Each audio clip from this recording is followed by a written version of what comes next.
The speaker for the day is our own alumni, Mr. S. Ramanujam.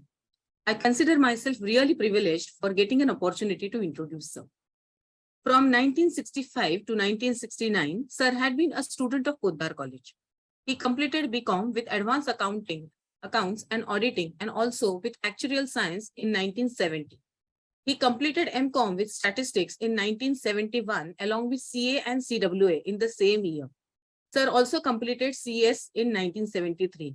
As Principal Madam just mentioned about NEP, I think Poddar has been already following it. Sir has done MCom with Statistics in 1971.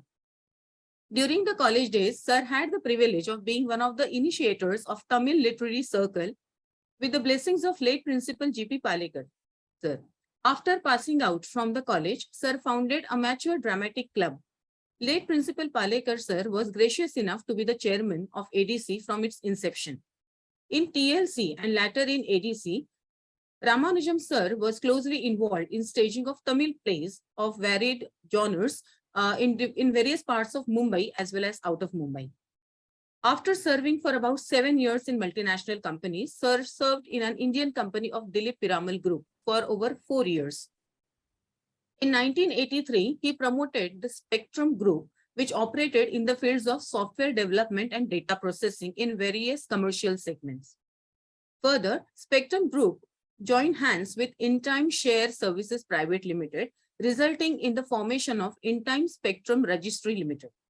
With Sir as the managing director, ISRL joined hands with Link Market Services from Australia, and ISRL became Link InTime India Private Limited.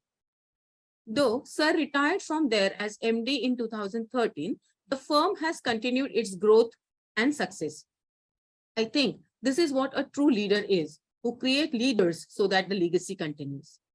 After retirement from commercial activities, Sir started his second innings and got closely involved in spiritual activities. He is currently Vice President of Shri Bhagavad Ramanuja Siddhanta Prachar Sabha. His work aims at spirituality, guiding himself and others towards a balanced life. Today, Sir will be enlightening us all on the topic, Humility is the Essence of Life. Sir, may I please invite you to address this gathering? Thank you, Vrishali Madam, for all the nice words you spoke about me. Respected Shri Sohanlal Jain Sir, President, Chairman of the SP Mandali, Shri Sunil Joshi Sir, Chairman of the College Development Council, respected Shobhana Madam, Principal of Poddar College, eminent faculty of Poddar College who are in attendance, family members of our beloved late Principal G.P. Palekar, and all ex-students and friends, ladies and gentlemen. Good evening and my humble namaskarams to all of you on this memorable day, the 103rd birth anniversary of late Principal G.P. Palekar. Actually, the video film about Poddar College was really a true tribute to what Professor Palekar had done during his days, because that has laid the foundation stone for the development of the college, of what it is today. I was really proud to say that I was associated with this college once, and now it has achieved really great heights. I was one of the fortunate students of Poddar College who studied during the period of Palekar Sir. Apart from him, we had an excellent faculty of professors during that time, starting from Dr. Bapat, Mrs. Pandit, Professor Tole, Professor U. Bhatt, Professor Futane, Professor Maini, Professor Sharlekar, and many more. It was a very memorable period with all the above faculty members who were not only illustrious professors, but amazing human beings as well in their own right. We have already discussed extensively about Palekar Sir's greatness, his qualities of simplicity, easy approachability, eagerness to help everyone in whatever way he can, his humility, and treating everyone, whether a student, a professor, or a substaff, with due respect. These qualities were something amazing and can rarely be found together in one person. My first 2 years in the college were uneventful.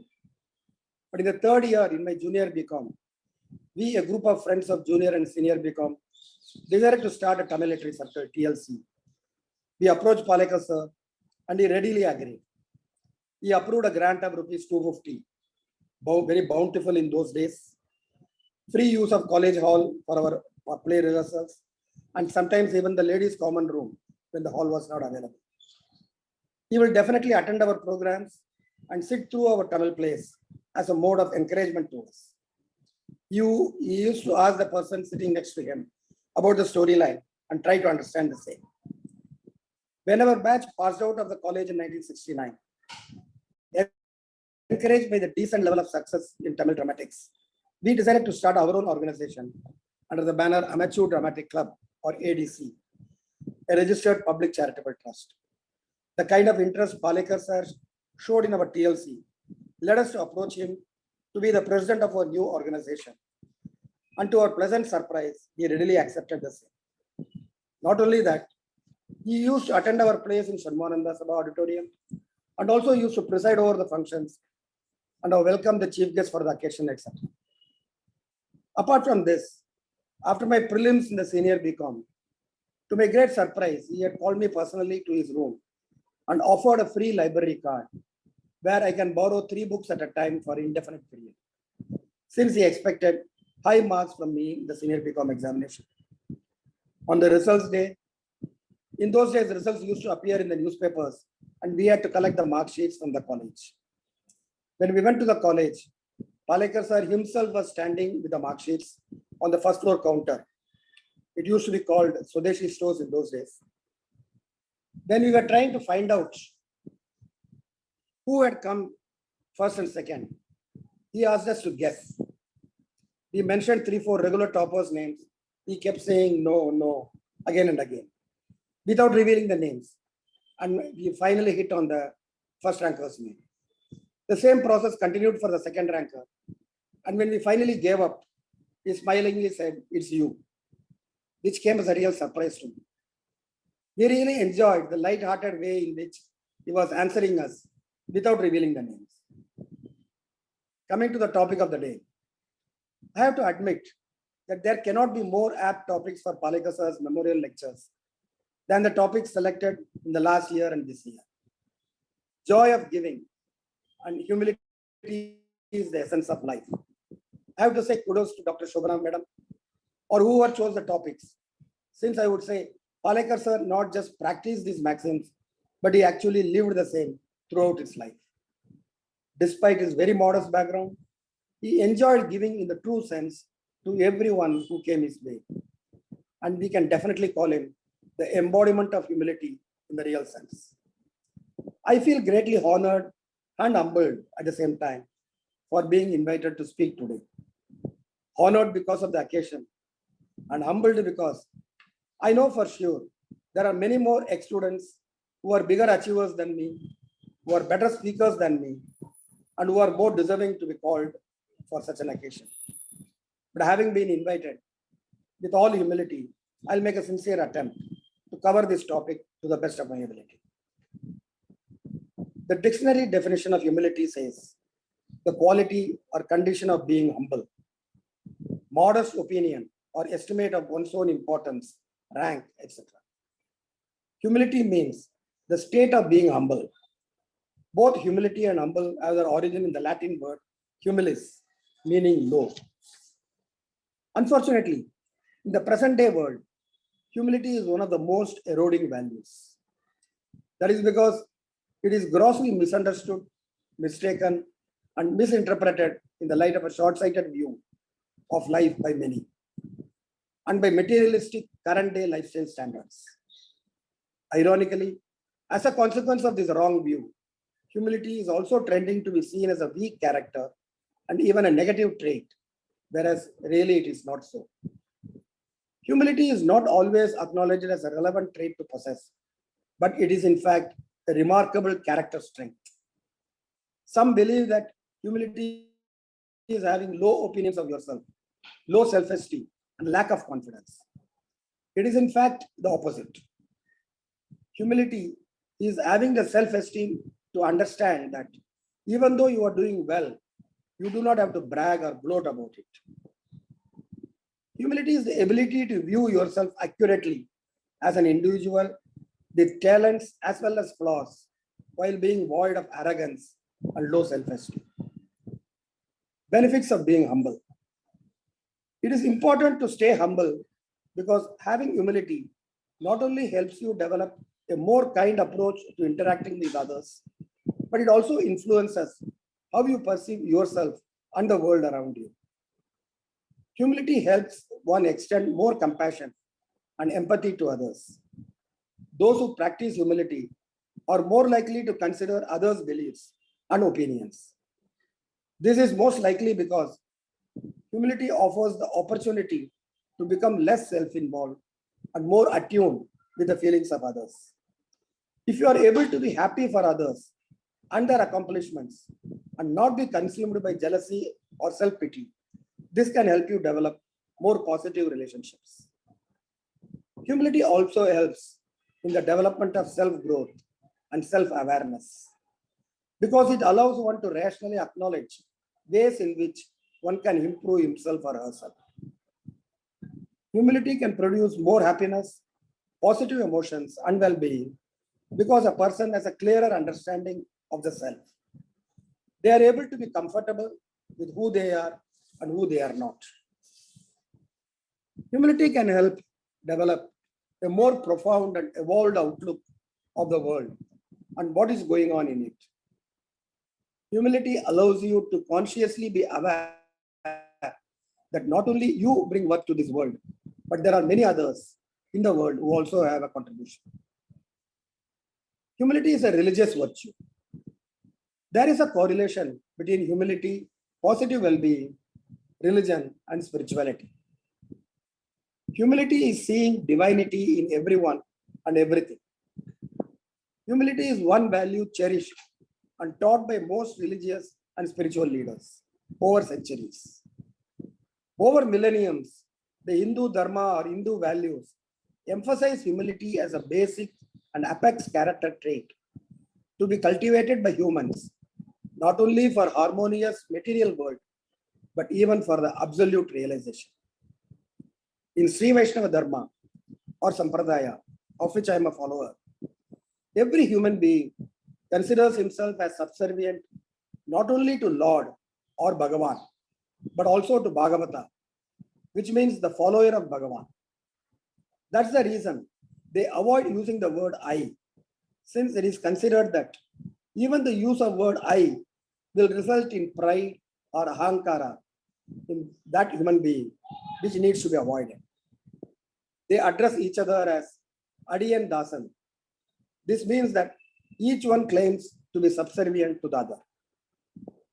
In Matsya Purana, one of the ancient texts, there is a sloka.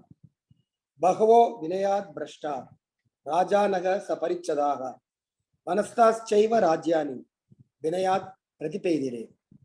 Which means many kings have been expelled along with their entourage due to lack of humility. Many paupers living in the forest have become great kings due to their humility. There are examples like Trishanku lost his kingdom due to haughtiness he showed with Vasishtha Maharshi and his sons. Duryodhana lost because he would not listen to elders. He says, Bhishma Drono Atikramya Mam Chaiva Madhusudana.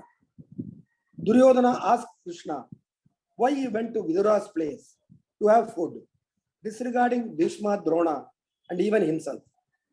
Here his words suggest that he considers himself to be equal or superior to both Bhishma and Drona combined. Swami Nammalvar, leader among the great Tamil saints known as Alvars, was once walking along the banks of river Tamaraparani in the southern part of Tamil Nadu and saw that the flood had uprooted huge trees that had refused to bend with the flow of water, while one type of slender plant called Neervanchi Kodi had survived since it bent according to the water flow. From this, he learned that to survive in life, we must learn to bend down. Let's take a look at ways in which you can learn to be humble. Most would consider humility is the antonym of pride and may associate pride as being a bad trait to possess. Pride is not a negative thing by itself. It is actually quite important. Pride comes from being proud, and there is nothing wrong with being proud of yourself or where you come from.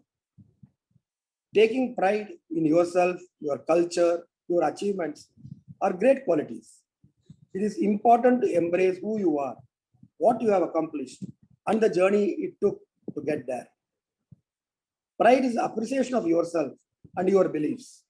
It is having confidence and assurance that you are an important and relevant contribution to this world.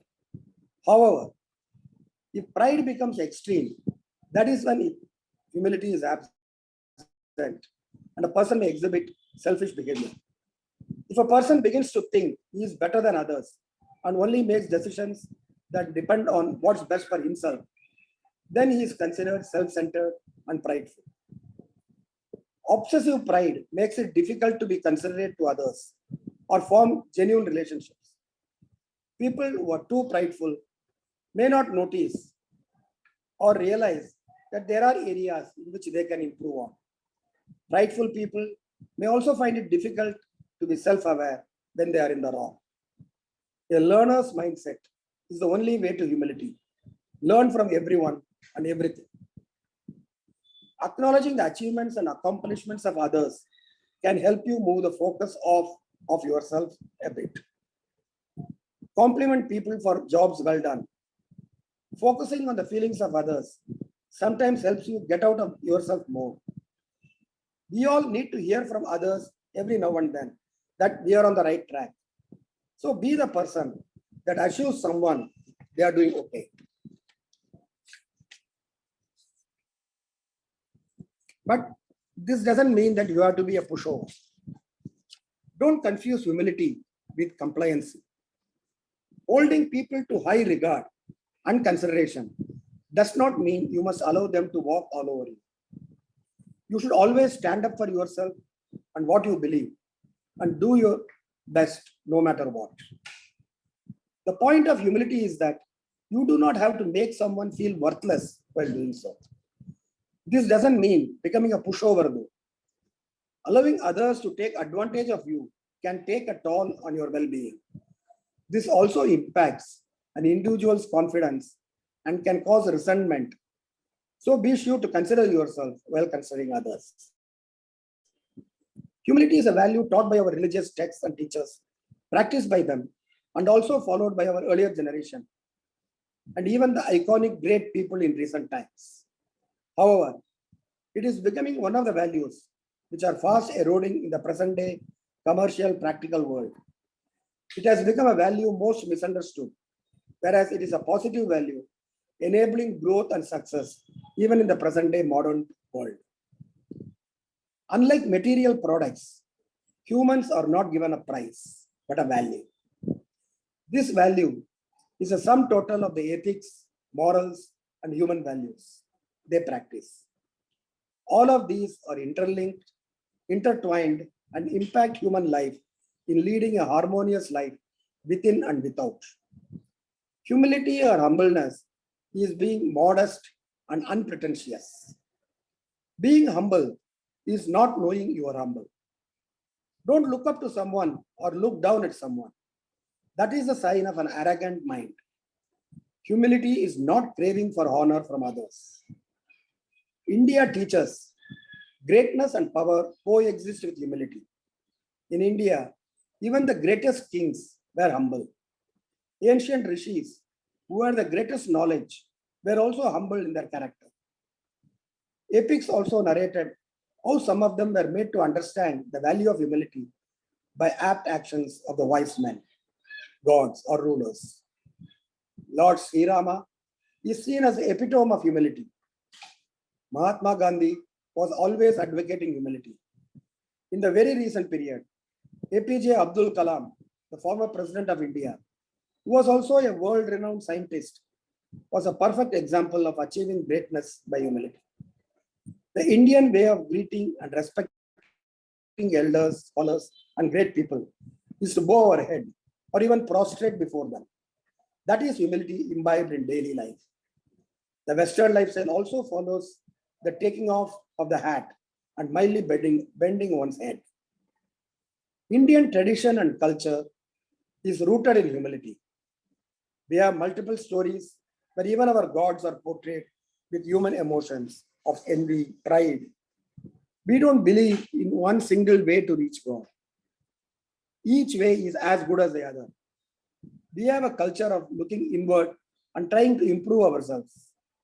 We worship nature, animals, etc., showing that one can learn from everyone and everything. We are all parts of structures that are larger than ourselves. Couples, families, communities, the organizations for which we work, nations, the human species. We should never forget the many teams of which we are a part, small and large. Sometimes it is apt to privilege the needs of our teams over our individual desires. We must stay curious and open to learning. We can learn from anyone and everything at all times. We can learn from friends and family, our children, and people who master specific skills. We have much to learn from other cultures and our ancestors. We can learn precious lessons from animals and even plants. Humor is a powerful tool. We can all benefit from laughing more about ourselves and our imperfections. Finally, nature is an awe-inspiring force, a manifestation of the sublime that reminds us of our relative insignificance in the greater scheme of things. Nature has curative powers. It can put us back in our place. We can experience a powerfully self-importance correcting sense of awe by looking out to sea, peering down the edges of dramatic cliffs, touching the ancient trunks of towering trees, and viewing waterfalls, fast-flowing rivers, and still deep ponds.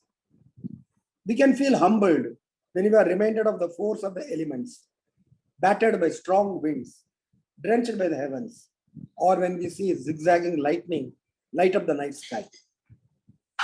As this value is advocated by ancient texts and teachers, some consider it as old-fashioned. Humility, being non-aggressive in nature, is seen as a weakness by the modern success trainers. They see it as an impediment to growth and hence advocate aggressive self-confidence. This is where they go wrong. Self-confidence is a pursuit of the best version of yourself. Arrogance is pursuing to be the best in the world. Only arrogance can stop growth. Humility is, in fact, a positive value and well practiced and practicable only by those who have confidence in themselves. Humility is success oriented too. The reality is that humility is one of the most powerful of our values and one which is most growth oriented. Modern day success is not exclusive but inclusive teamwork. A humble person is seen and felt as easily approachable. Humility builds trust among your people you work with and deal with. Trust builds further bonding and comfort, which leads to a harmonious teamwork and successful leadership. Humility is understanding oneself truthfully and knowing one's merits and limitations. It is a lack of false pride and freedom from ego. This understanding helps to accept factual criticism and feedback, which will enable improvement. Thus, humility enables learning. According to Andrew Murray, a South African writer, humility is perfect quietness of heart. It is to expect nothing, to wonder at nothing that is done to me, to feel nothing done against me. It is to be at rest when nobody praises me and when I am blamed or despised.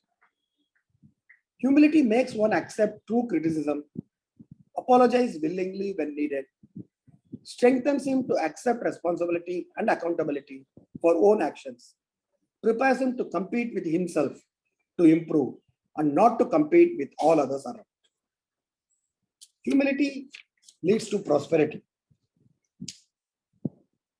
Jitendriyatvam vinayasya karanam guna prakarsho vinayada vapyate guna prakarshena janonu rajyate jananu raga prabhavahi sampadaga. This means control of senses produces humility. That in turn causes growth of good qualities. Good qualities please people. Pleasure of people gives rise to wealth. This shows the path where one can prosper without hurting or upsetting others. Only one who has control over his senses can develop humility. A person running behind sensory pleasures cannot respect others. Humility leads to association with noble people and thus fosters similar noble qualities in us. Noble qualities automatically please people around us. Once we have a set of satisfied people around us to help, we can attain all forms of wealth easily without snatching from or hurting anyone. Like any other human value, humility also needs to be imbibed, cultivated, and practiced sincerely. The very first need is to listen to others patiently. Patient listening is a very important quality required to develop humility. Express sincere gratitude to those who helped you, even in a minor way. Follow and interact with great but humble people. Be a bit spiritual and understand that the world is vast and our own space is minuscule. The Indian religious teachings come to help here. True understanding of the Almighty or the vastness of nature, when it sinks into our mind, we will truly understand and appreciate how minuscule or insignificant we are in the larger scheme of things, and how silly or idiotic it is to be egoistic or arrogant. Humility is an essential ingredient of good relationship. It is the essence of love, placing the feelings and needs of others above our own. Unselfishness is another form of humility. It is also an essential quality of real success in life. Humility is considered a state of being, highlighted by your behavior and approach to things. It's also considered one of the virtues of the human condition, along with kindness, patience, diligence, charity, temperance, and chastity. Humility is often thought to occur in the absence of pride. To many, pride was about competition and therefore not a virtue. Pride manifests in people thinking they are cleverer or richer, for instance. On the other hand, in the absence of pride, you find humility, which sees no need for competition. In humility, you are nothing more and nothing less than the other people around you. In essence, humility is not about hiding away, but it is about the realization your abilities and actions are not better or less. Humility doesn't require the ranking of things, but it calls for the understanding of the true value or worth of things. One important point about humility is how it can't be faked. But this doesn't mean humility is difficult. In fact, it is one of the simplest things in the world. But the more you start thinking about how to be more humble, the harder you make it for yourself to actually be humble. Instead of focusing on the humility within you, you should pay more attention to celebrating the achievements of others. It is by acknowledging others and understanding the universal values we all share that you start becoming humble. The peculiarity of humility is further highlighted by the ease with which it turns to the exact opposite of itself. By highlighting your humility, you are in essence acknowledging a valuable quality in yourself, and your humility changes to something else. If you go around telling everyone how humble you are, you most likely are exactly the opposite. Humility isn't something that requires acknowledgement or recognition. You shouldn't become humble because you think it is the right thing to do.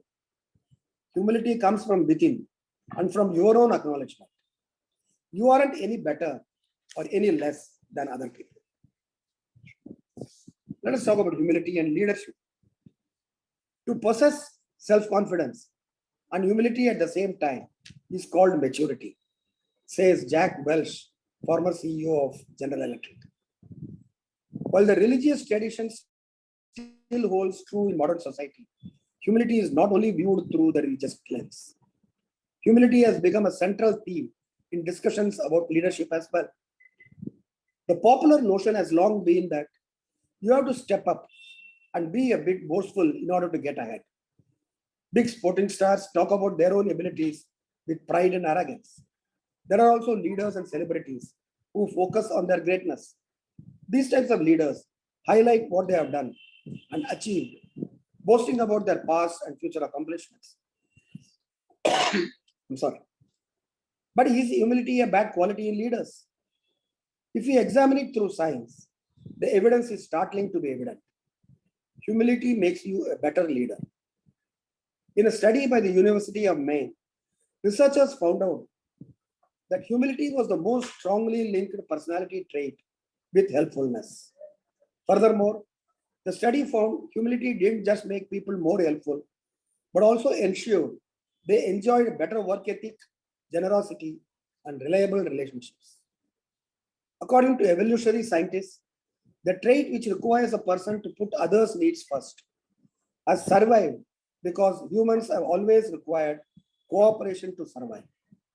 While the need for cooperation has changed from surviving the savannas to staying alive in the corporate world, the benefits of humility, empathy, and helpfulness remain a key for success.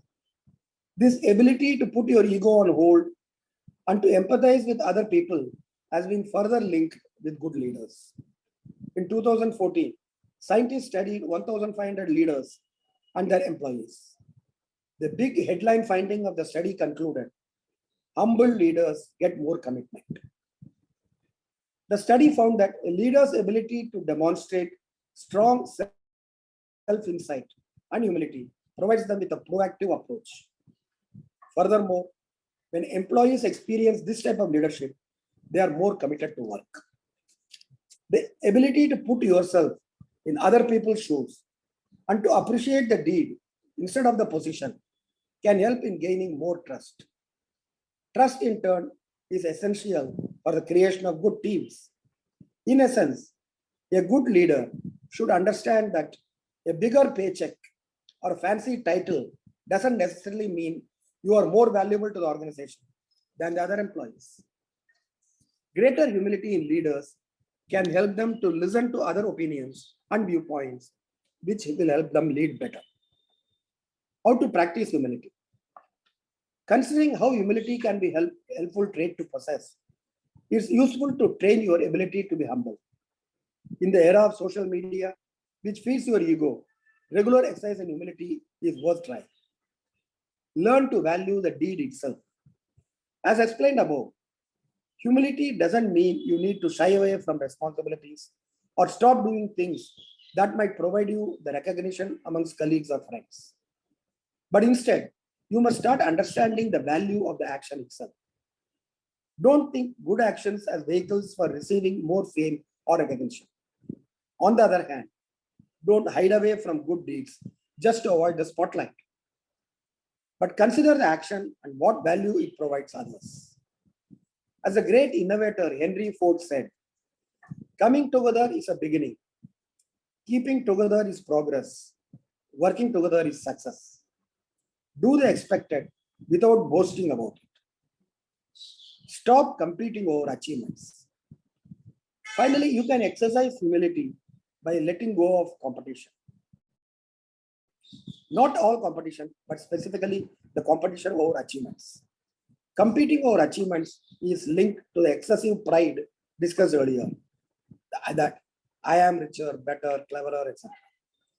If you are in a conversation with people and someone tells a story of a thing they have done, don't one-up it with your own story. For instance, if the person is talking about a nice experience he had on a visit to some place, you shouldn't start boasting about a better experience you had at a different place. One-upmanship is a clear opposite of humility. Instead, learn to appreciate other people and their experiences. In fact, listen to people's stories with an open mind and always find something you can learn from them. It doesn't need to be a tangible skill, but it can be about their approach to life or any other thing. Be happy for other people and enjoy their experiences just as much as you enjoy your own. Don't expect your experiences to be any more worthy than others. In fact, Understand everyone's affairs are valuable, nothing more or nothing less. If you notice someone else is doing the one-upping to you, don't be mad or join in the competition. Allow them to take the moment in the sun and be the virtuous person who avoids useless competition. Keep in mind the advice. Winners compare their achievements with their goals, while losers compare their achievements with other people. Humility is not thinking less of yourself, it's of thinking yourself less. Humility is a characteristic often talked about when great leaders are mentioned.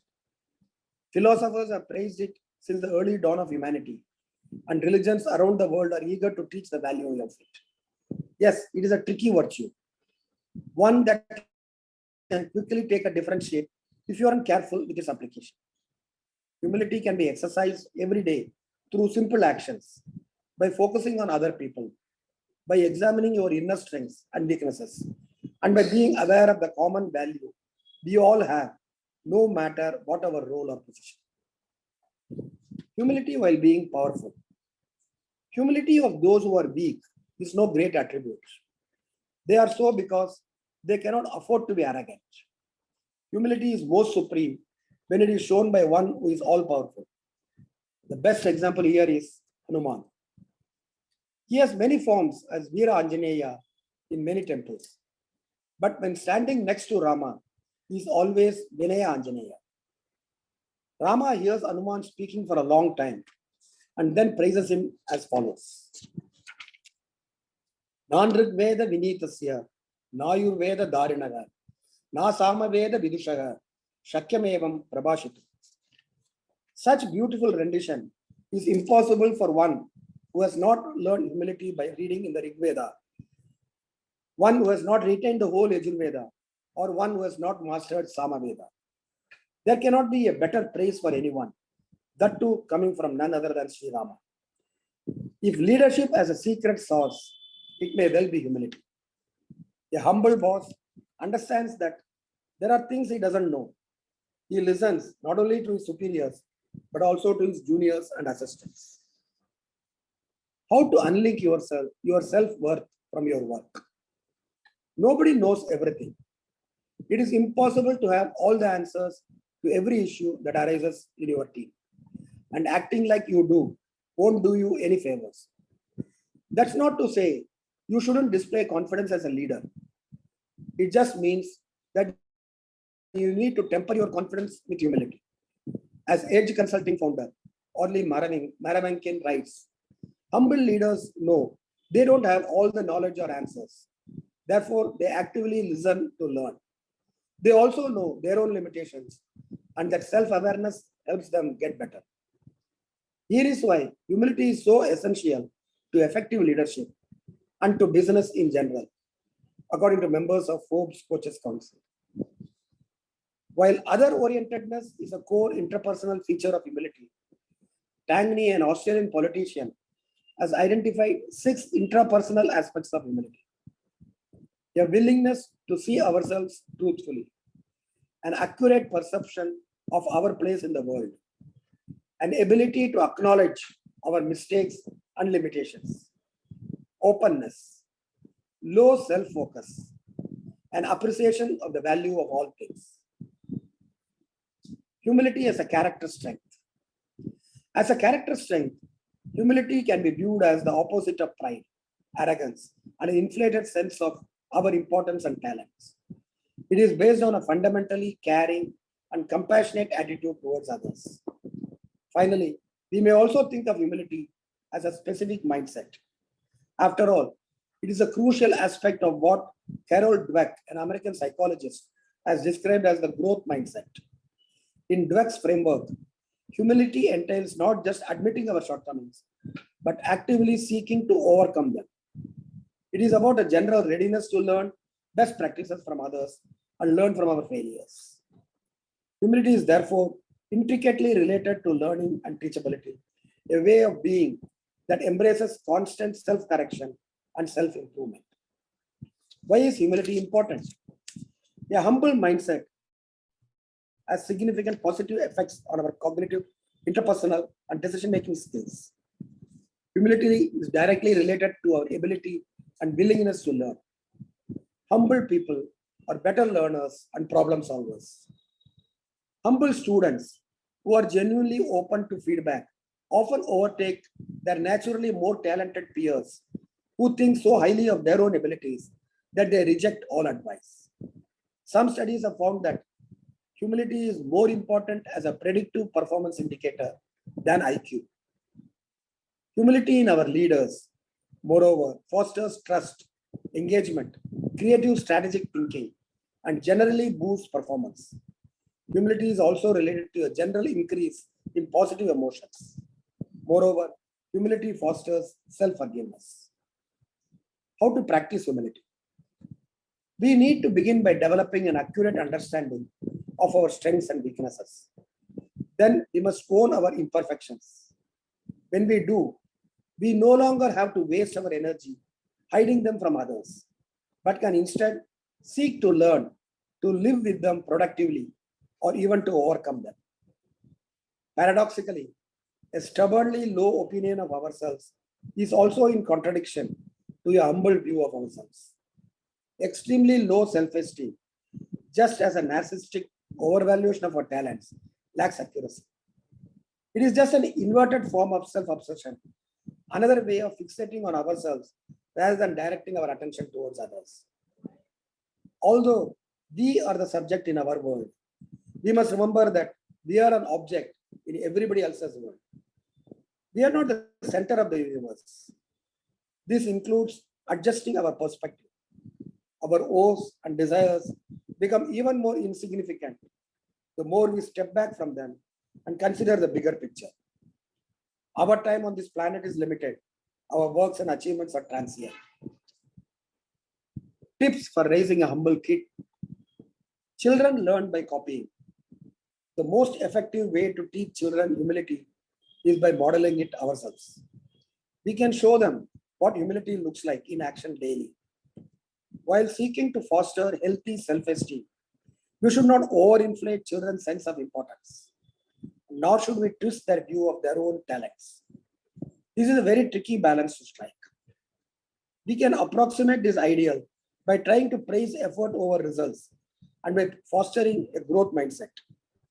This includes honing children's ability to learn from failure and teaching them to see failure as a natural part of any meaningful learning process. We can show children other ways of seeing the world and thinking about things. Our best tools are books, films, and works of art. By exposing them to radically different worldviews and talking about the discrepancies they notice with an open mind, we can alert them to the fact that their way of viewing the world is not the only one, nor is ours. We too can learn much from children in turn and should tell them so when we do. Fostering humility in children is the prime duty of our father. Prajanam vinaya danat rakshanat bharanat api sapita pitaraha tasam kevalam janmayetavaga. This is a sloka from Raghuvamsha. This means King Dilipa was a descendant of the Ikshvaku Vamsa, was the father to all his subjects since he inculcated vinaya or humility in them, protected them, and looked after their needs. The individual fathers in each household were only causes for children to be born, since all other duties of a father were performed by King Dilipa. This shows that it is the duty of a father not only to protect or educate a child, but also foster humility in them, since humility is the basis for well-being. A father or king who doesn't curtail hubris or excessive pride amongst his children or subjects cannot give a stable reign. Techniques for humble leadership and workplace. Jim Collins, an American writer, in his book Good to Great, has demonstrated that most outstanding leaders are also the most humble. The best leaders combine professional will with personal humility. They are often self-effacing, quiet, reserved, even shy, always privileging the institutions they serve over their egos. These leaders believe in human development. They do not crave credit nor do they constantly need to show how great they are or undermine others to feel powerful. They are instead relentlessly trying to improve and learn from their failures. By modeling humility, they create a humble working culture in their organizations. Humble leaders, moreover, are more likely to see failure as just a part of the developmental process. Since humble leaders don't try to keep up appearances or power postures, it is less distressing and thus easier to recover when things don't go well. Lord Krishna says, Tadvidhi pradipatena pariprasnena sevaya upadechyanti te jnanam jnaninaha tattvadarshinaha in Bhagavad Gita. When approaching a guru to get upadesha, we must do a pradipata, prostration, pariprasna, standing on the side, not directly facing him, and ask questions softly, doing seva, service. These will please our gurus and show that we are eligible to hear the deep meanings that they are about to shower on us. Here I would like to quote an example of a Sri Vaishnava Acharya called Kuresa. He was a very rich person near Kanchipuram, from a very prominent family, and himself was very highly educated. Despite all that, then he realized and accepted Shri Ramanuja as his Acharya. He gave up everything, all his properties, all his wealth, etc., and surrendered totally at the feet of Ramanuja. That is true humility. Here, I cannot help sharing my recent experience I had on a yatra. I am closely associated with a trust, Kinchitkaram Dharma Samsthavanam, who organize annual yatras to the various holy places as per our Sanatana Dharma. In 2011 and again in 2019, they had organized yatras to Mathura Vrindavan and surrounding places for 7 days with 7,500 and 5,500 yatris. This can be termed as a Guinness record for a collective organized tour program. Of course, in this yatra, they stay put at one place for 7 days. Similarly, Sri Rama Anu Yatras are organized, wherein the yatris take the route Sri Rama undertook by foot, once with Vishwamitra Rishi up to Janakpuri in Nepal, resulting in his marriage with Sita, and later on when he went for 14-year Vanavas. The entire group covers this route, moving from place to place every day for 11 days to cover one part and 22 days to cover the entire route. This year, just in the first half of this month, we covered the first part with 2,000 yatris, moving around in 50 buses, which is obviously a mind-boggling logistic exercise. We book accommodation in 30 odd places in each of the locations, like Ayodhya, Buxar, Sitamarhi, Varanasi, Chitrakoot, etc. We carry our own catering team from place to place to provide food thrice daily and coffee, snacks, etc. We have 2 catering teams, team A and B, traveling to alternate destinations in turn so that necessary food is ready when the yatris reach each location. There is a transportation team to organize the buses, their routes, drivers, etc. An accommodation team to take care of booking the accommodations, allocation of rooms, allocation of buses, etc. There is a Yatra Seva Goshti for each location to take care of all the unique requirements of the location, and a core team to oversee the entire operation under the leadership of our Guruji, Shri Vedukudi Krishna Swami. The most interesting part of this exercise is that the entire management team consists of volunteers who all are eminent and successful personalities in their own fields. We have MDs, CEOs, entrepreneurs, lawyers, scientists, computer professionals who all sing their individual identities and participate here with the sole objective of facilitating all conveniences for the devotees. Most of us are not even aware of what the real profession is of the other members of the team. What better example can we find of humility? There may be a computer professional managing the catering team, a business executive managing the transportation team, a scientist managing the Yatra Seva Goshti, or an eminent lawyer managing the core group. A loosely formed organization of such devoted human beings perform the miraculous task of organizing the yatra for such a large number, which is otherwise unimaginable. I cannot think of any reason for this formula working successfully other than the humility shown by each and every individual of this management team in the execution of the plan with a common goal. In conclusion, even Kautilya's Arthashastra, an economic treatise, says that to achieve significant success, one has to destroy the basic 6 negative traits: Kama, Krodha, Lobha, Moha, Mada, Matsarya, which can be loosely translated as lust, anger, greed, infatuation, ego, and envy. All the Niti Shastras vouch that these 6 can be overcome by practicing Vinaya or humility. Let me conclude this talk with a quote by Ezra Taft Benson, an American leader. With pride, there are many curses. With humility, there come many blessings. And a sloka. Vidya dadati vinayam, vinayadhyati patrata, patratvat dhanamapnoti, dhanad dharmam tata sukham. This is a very famous sloka, which means with knowledge comes modesty or humility, and one becomes more open to learning, which in turn brings worthiness. Worthiness is what makes your skills special from the crowd, and therefore it brings you wealth. With ample wealth, you perform good deeds. With good deeds comes accomplishment and ultimate happiness. So, I once again thank the Podar College and SP Mandali for giving me this opportunity, and thank all the attendees who have been patiently listening to whatever I've been saying. Thank you very much.